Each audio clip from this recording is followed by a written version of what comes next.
Good afternoon, brothers and friends. Welcome to this edition of the Culver City podcast featuring the Library of Culver City, Foshay Lodge, number 467, Free and Accepted Masons of the State of California. I am Merrick, a past master of the lodge.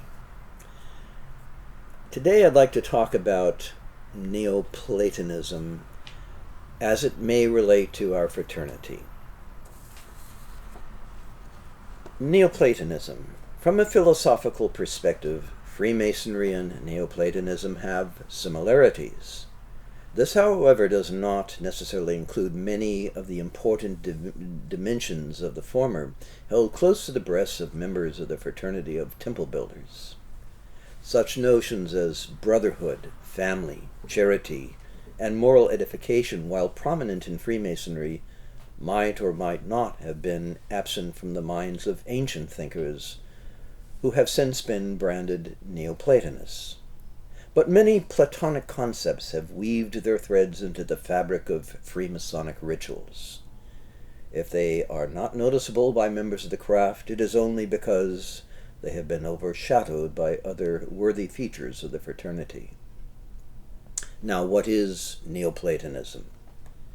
Well, it began as a thought form and evolved into a complex philosophical system that thrived chiefly in the later part of the Roman Empire, emerging about the 3rd century A.D. It never became extinct, but became less prominent as other philosophical schools sprang forth and grew. As the label implies, the works of Plato counted as the basis for inspiration. As a complex system, there are numerous considerations that give it a distinction. But as they may pertain to Freemasonry, the contradistinction between material and spiritual forms of existence and the progressive conditions between them must be given priority. Existence among the Neoplatonists was viewed as manifestant in 4 divisions or worlds. The ultimate or ideal state of existence was called the One, or the Divine Absolute. It was the first and preeminent reality. Through a progression of sequences called emanations, it gave way to the second called the Nous, which was the intellectual world. It was similar to Plato's world of archetypal forms. The third world, or second emanation, was called the Soul, and was analogous with nature and all that surrounds it. And the fourth world, or third emanation, was simply matter, or the material world. Students of that fascinating field of esotericism called Kabbalah may realize parallels with the 4 worlds of that doctrine and quasi-religious fabric. And it should be noted that many of its adherents, especially during the European Renaissance, were also Neoplatonists. Another similarity to be found among students of comparative religions in their pursuit of that religious phenomenon called gnosis or Gnosticism. Many Freemasons demonstrate their affinities with religious concepts streaming from both these systems, and it is noteworthy that the ancient and accepted Scottish Rite of Freemasonry has infused liberal portions of their doctrines in its degrees. Now, how does Neoplatonism relate to Freemasonry? While Freemasonry is not a religion, it is unequivocally religious. It may or may not be a philosophy under academic parlance, but it clearly teaches moral conduct and draws heavily upon traditional philosophical notions. Plato, whose writings became the foundation for literary works of the Neoplatonists, controverted reality as representing the material world. Products in the material realm were mere approximations of the creative concepts of the mind, but fell short of their perfections. At best, for example, a table could qualify as having tableness only because, with its flaws, it could not match the criterion of its mental icon or counterpart. In truth, this thinking was the first exercise in idealism, which later dominated German thinking of the 19th century. Furthermore, Plato's famous allegory of the cave demonstrated the fallacies of perception in the material world when one reality was doubted against another. Freemasonry is indubitably ritualistic, and in this it finds identity with Neoplatonism. The ancient mystery schools were fraught with rituals and established patterns that metamorphoses or cultural exposures transformed into Rosicrucianism and Masonic rites and practices. Platonic and Neoplatonic thinking vigorously treated the affirmation of the continued life of the soul and promoted the idea that death was properly a portal into a new life through reincarnation or metempsychosis. Freemasonry, without naming any particular religious doctrine, has considered such a belief by its candidates to be indispensable. Its chief allegory, called the Hiramic legend, is dependent upon it for true and valid apprehension. Are there examples in the Freemasonic rituals that bear Neoplatonic influence? Indeed, Freemasonry is heavily weighted with such examples. References to the spiritual temple, that house not made with hands, eternal in the heavens, are constant inculcations in the rituals and are worthily indicative. Candidates are required to divest themselves of mineral and metallic substances for reasons that are beyond the principle of charity as explained in the ritual. Such substances are of the material world and have no place on the higher mental and spiritual planes whereupon to build the non-temporal temples. The three principal degrees themselves can be viewed as ascensions from the material to higher worlds, to which the rough and perfect ashlars are referential. Geometry, embraced by Freemasons, was also revered by the Neoplatonists of old, because it was the science that best exemplified the progression between worlds. Most leading Neoplatonists, but especially Proclus, authored the expression that has become tautological in Masonic rituals, to wit, from a point to a line, from a line to a superfice, and from a superfice to a solid. Like unto the Freemasons who revere an higher power, was a belief in God required for initiation into the mystery schools of old, from which Freemasonry has descended? Like Freemasonry, which conveys its moral teachings based on religious texts and stories that are biblically associated, the Eleusinian and Greek mystery enactments were portrayals of pagan epics.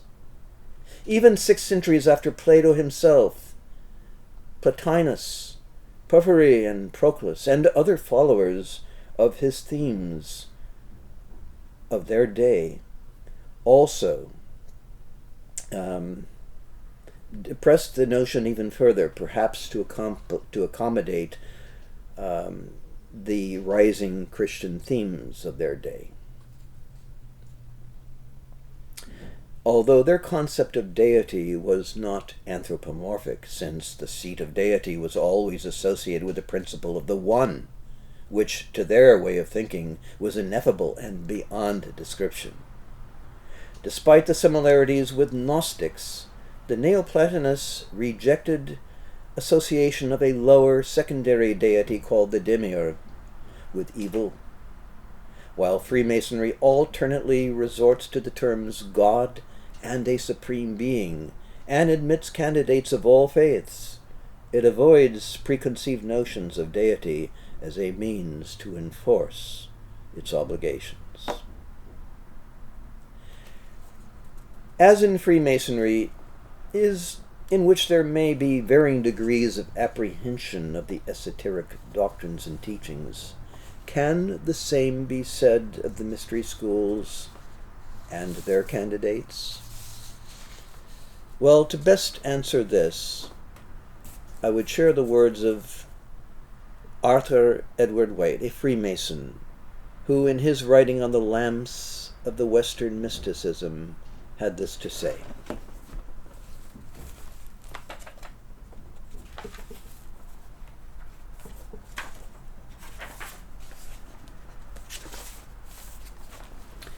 It remains to be said on this part of my subject that the voice of Greek philosophy represents the reaction of the mysteries on the mind of Greek philosophers, and not its reaction to the great crowd of initiates.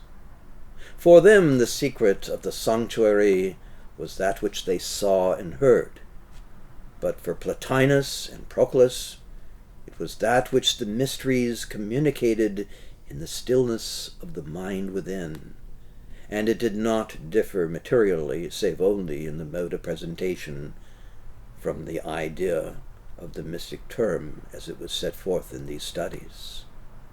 My inference from all the evidence is that the pageant of the mysteries remained a pageant, that so far as there was anything outside dramatic representation, it was given by way of discourse only, and that at no time did the communication take place except through the sacramental forms.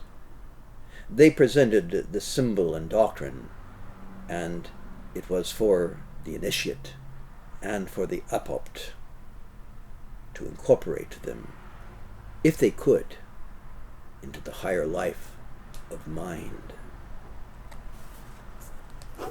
And so Freemasonry confers the degrees and the ceremonies, but it does not confer the insight. This is left to the candidate, what they called the apoptoi, those whose eyes had to be opened. And so may their eyes open to the light.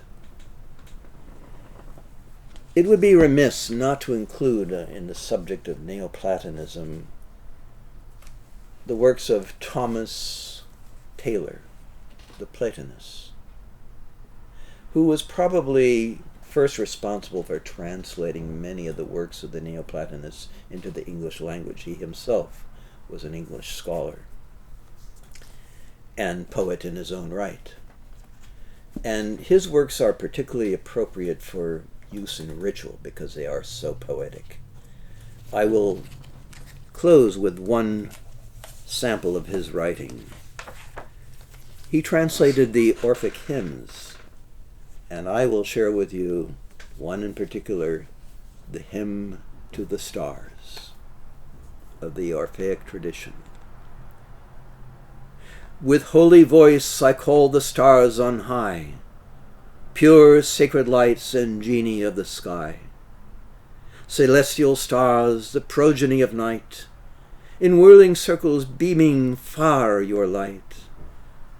Refulgent rays around heavens ye throw, eternal fires, the source of all below.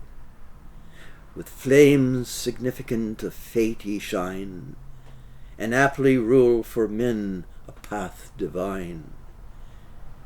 In 7 bright zones ye run with wandering flames, and heaven and earth compose your lucid frames. And so may we look unto the skies and the stars for ascension, and may we be blessed by the gift from on high. God bless you all. This concludes another episode of our podcast featuring the Library of Culver City Foshay Lodge, number 467, Free and Accepted Masons of California. Culver City Foshay Lodge holds every Sunday morning between 10 and noon an open house where we serve coffee and donuts. We enjoy each other's company and fraternity, and we welcome you all. God bless you all.